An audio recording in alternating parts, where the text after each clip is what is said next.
So, regarding being an alcoholic, a lot of people, there's a lot of terminology that goes with that. And one thing I always found interesting or ironic was the notion of being dry. Because to me, like, I get what it means, abstaining from partaking of the substance. But to me, at this point, dealing with the hydration issues that I have, I don't want to be dry. I want to be wet. I want to be well hydrated.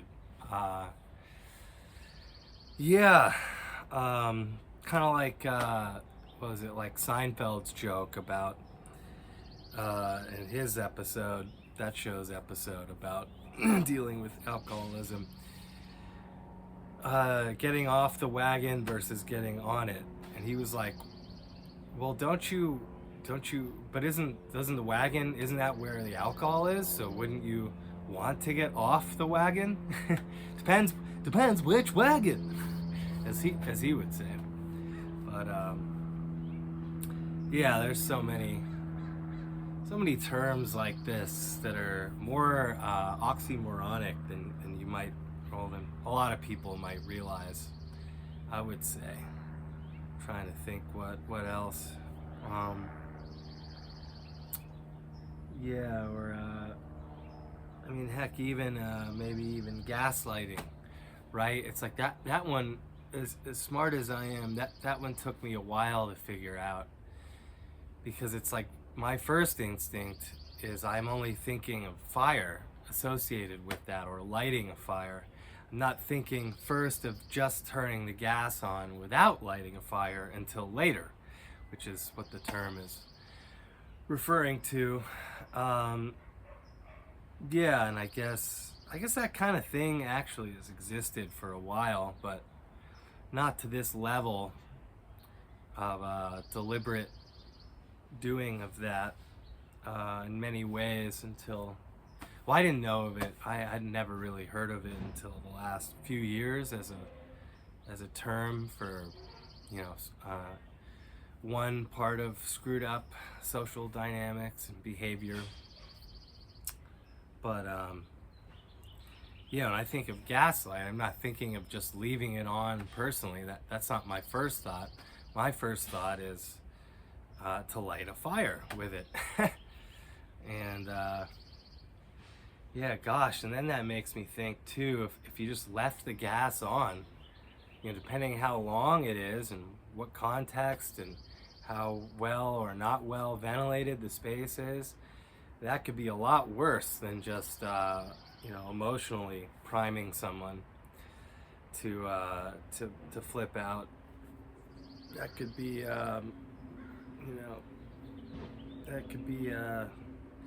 that could be the end, or at least a very severe consequence if somebody was literally doing that to someone, either themselves or the house they're in, or both. So many little terms like that, people take for granted, or even just like rule of thumb, or there's more than one way to skin a cat, and it's like, well, how many ways do you need? I think some comic said that.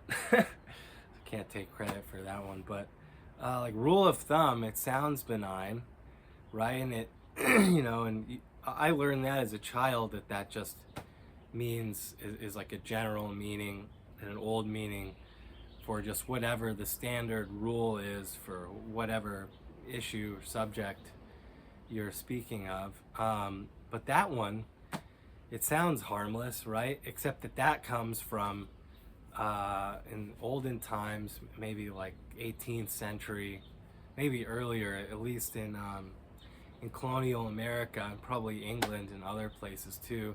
That meant that a husband could only beat his wife with a stick no wider than the width of his thumb.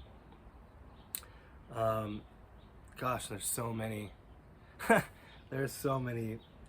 sayings like that we just, most of us don't, we're not taught the origin of, and then most of us are not or don't know the origin, and they sound benign, but they really aren't when you get into it.